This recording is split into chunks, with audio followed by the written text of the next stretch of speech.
Hey, everybody, and welcome into Clearing the Benches. The March 8th NHL trading deadline is quickly approaching. So, in this segment, we are going to go over the Eastern Conference teams and which teams we think will be buyers and which teams will be sellers at the deadline. So, we're going to kick it off in the Atlantic Division with the Boston Bruins. The Bruins having a good year. Surprisingly, I think, again, everyone thought this could be the year. It's like the Patriots for 20 straight years. Everyone said this is going to be the year they fall off. Everyone thought this would be the year the Bruins for sure fell off, and it's just not happening. They're playing well again. So I think they're definitely going to be buyers. I think they're a team that needs a little bit of scoring punch up front. And, there's lots of guys on teams that are not going to be making the playoffs that'll be available that I truly think could help the Bruins big time come playoff time. So I think the Bruins are going to be all in as buyers at the deadline. Florida, same thing. After last year coming so close, they want that cup. So I'm going to say they're buyers. What do they need? Every team could use a little tinkering here and there. I think they could probably, just like a lot of teams, use goalie depth. Maybe another guy, in case something happens to Bobrovsky, he has to miss a few games. Maybe he has to miss a week. Somebody that you could put in there, like they had last year with Alex Lyon. Put him in there. He won some games, and then Bobrovsky came back, and that was that. So I would say Florida is definitely going to be buying at the deadline. Toronto, I think they're going to be in buy and sell mode. Obviously, they're going to be trying to shore up their goalie situation. I think that's the number one thing that's going to hold them back as far as making a deep run. You don't want to see a team loaded so much offensively. They've got world talent up front, and then you don't want it to be, where you're letting up crappy goals on the back end and you lose in the playoffs because your goalie couldn't stop a beach ball. So as far as that, I think they're definitely going to be looking for maybe a little help on the back end defensively, definitely a goalie. And, as far as the selling thing, I think if there's any way possible that they could get, Max Domi, even Bertuzzi, Reeves off of their books, if they could find somebody to take those guys, I think they will gladly. And I think they would have to, possibly pay some salary off of those guys just to, get them out of town and get them on somebody else's roster. But there's a lot of big names in Toronto that could possibly be moved. So it's going to be another really good situation to keep an eye on. Detroit, they are on the fence. They made their big splash with Patty Kane. It's not exactly working out the way they had hoped for. I think if they're still a couple of points in or a couple of points out of a wild card spot, I think they're going to sell. I think, maybe they're going to realize the Kane thing's not going to work like they had hoped for. Maybe they find a suitor for Kane. Maybe they can get a little something in return that Yzerman thinks is worth it. And they say, hey, thanks for coming out. We tried. Everybody gave it their best, but it just didn't work. So now on to the next guy. I think Detroit's got a lot of, these kids up front. Lucas Raymond's playing really well again. I look at them, if you could get them a little bit of help somewhere, maybe an established player that you could bring in, maybe they could really make a playoff push. Maybe you can find a guy that if Kane is able to stay healthy and play in the playoffs, that you could get a little bit of magic with. So I think overall Detroit's going to be selling, but I think if the right guy came along that they could have maybe on a short-term rental, I think they would buy. Tampa, another team just riding it. I feel like they're holding on for dear life. I feel like they've just got a hodgepodge lineup. They've got young guys, middle guys, old guys.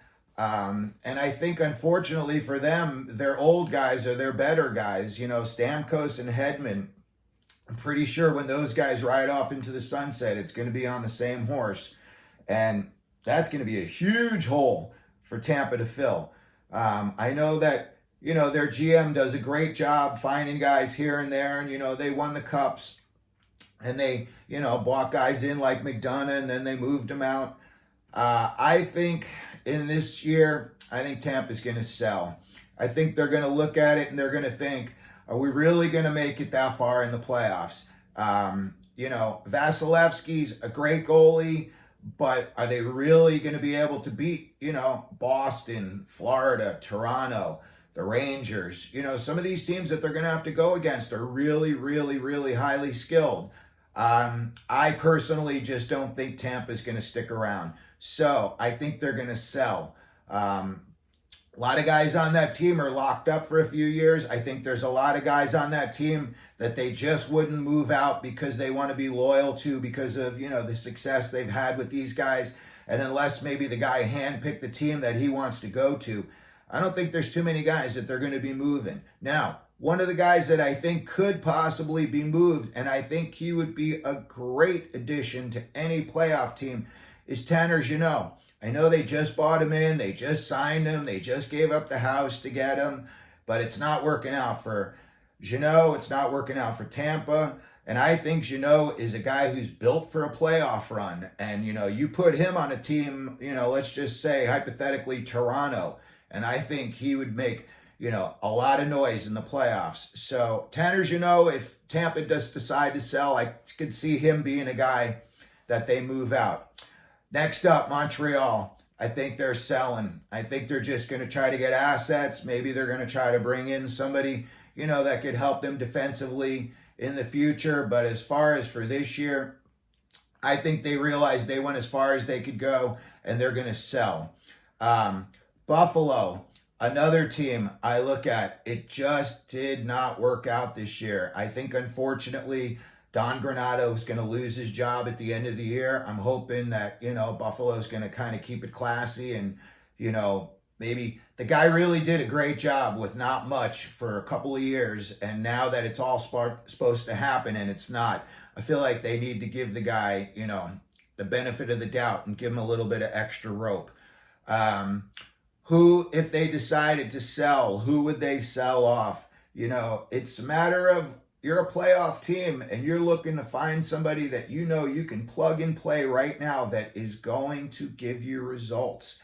I look at a guy like Dylan Cousins. I think he would be perfect for any playoff team. I see, he's got the grit. I know he's not having the big year that everyone thought that he would have this year. But again, he's a young kid. And, there's a lot of huge names up in Buffalo. And a lot of them just aren't working out. A couple are, but most of them aren't. So I think if Buffalo could get a number one, maybe in the top 15 for Cousins, I think they would take it. Maybe they would ask for a prospect as well. Or maybe they would ask for, a number 3 in addition. But if I were a team calling, I'd be calling about Dylan Cousins.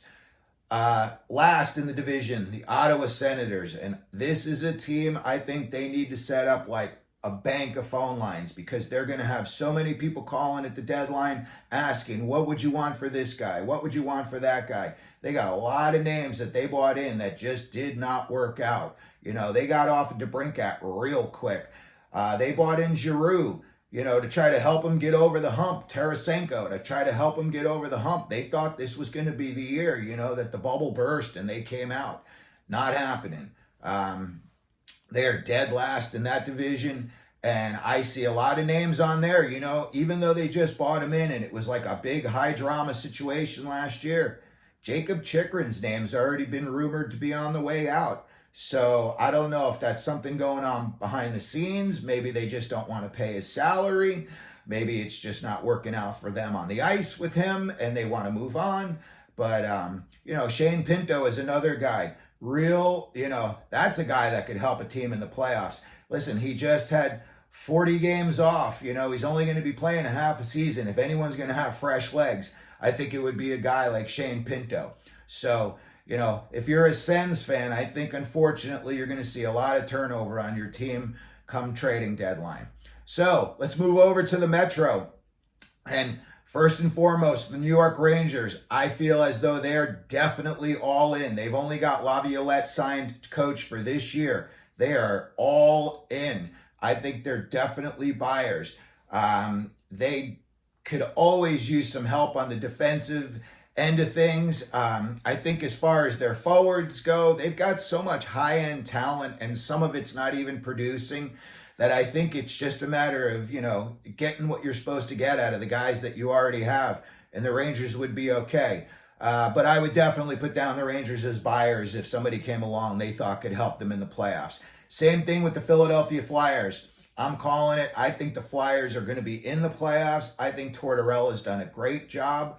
And I honestly think that Tortorella could be trying to build, a team for the future for the Flyers. Something tells me he might be moving up into the front office, with Danny Briere and Keith Jones. Tortorella is a smart guy. He's won a cup. He's brought teams to the finals. He knows how to get there. I feel like the Flyers could be turning back to Craig Berube to bring back to coach. But as far as the trading deadline, I think the Flyers all in as buyers. I think another team, if they could get a little bit of help defensively, they've got good structure on their team. I think they could make a good playoff push. So I'm going to say they're in. Carolina Hurricanes. I think this could be Rod the Bod's last year behind the bench, so I'm going to say they're all in. I think they're going to do anything they can to try to get him one more Stanley Cup.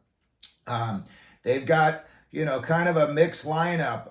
Another team, just kind of guys all over the place. Young, old, a lot of seemingly second and third liners. Not a lot of star power. Sebastian Aho is pretty much about it. But I think as far as because of the situation with Brind'Amour, he could possibly be on his way out after this year. I think the Carolina Hurricanes are going to do everything they can to try to get another Stanley Cup. New York Islanders, they just hired Patrick Waugh as their coach. Believe me when I tell you, they are all in. They will be buying. Like I said on a previous video, I think Waugh probably looked over that lineup and he probably said to Lamoriello, if I take this job, this guy's got to go, this guy's staying. So I think the Islanders could be busy, maybe 2 or 3 moves at the trading deadline, but I think they are definitely going to be buying, and I think that Patrick Waugh is going to want to put his footprint on this team. The Washington Capitals. Unfortunately, they've got an old team, and, Ovechkin, this is just coming to a slow crawl at this point. I know he's just been a prolific goal scorer his whole career, and I know the Caps have had injuries. They've got old guys. They got guys coming in and out of their lineup. Ovechkin has definitely slowed down himself. I think the Caps are out. I think the Caps will be sellers. I think they owe it to their fan base. It's not going to be pretty for the next couple of years down in D.C. on the ice. And, if the only thing they've got going for them is watching the Ovechkin goal chase, that might not be enough to, put fannies in the seats. So I think the Caps are going to be out. I think the Caps may trade off one of their big name guys. If one of these teams thinks, hey, this guy, can plug and play in the playoffs, maybe they've got a rental that they could send somewhere and help somebody out. But I think as far as the Caps go, I think it's the end of the line as far as playoff runs go. New Jersey Devils, I think they're going to be all in as buyers. I think they're embarrassed by what's happened so far. I think it has definitely come to light that when Jack Hughes and Nico Hischier are not scoring, this team is just not winning. I think they thought that they had enough support guys and that the support guys were going to be good enough that, could keep the ship going, but it didn't. They anchored down pretty quick when those guys got banged up. And again, with Hughes, when he's not in the lineup, this team just does not do well.